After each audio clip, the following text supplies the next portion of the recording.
just to give you the current situation.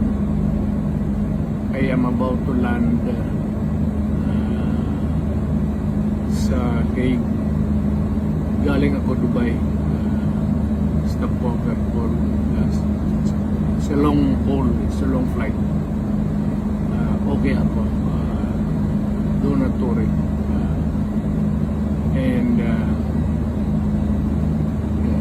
I think this is something to do with the law and order noon. At sinasabi ko naman sa mga pulis at military na trabaho kayo at ako ang managot. So ito na nga, for all of the whatever happened in the past, ako na yung nag-front sa ating law enforcement at military. Sinabi ko na I will protect you and I will, ako ang managot sa lahat.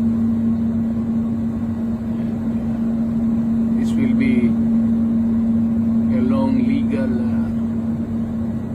proceedings.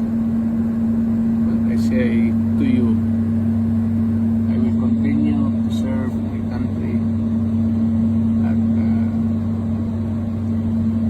so be it. Kung ganun ang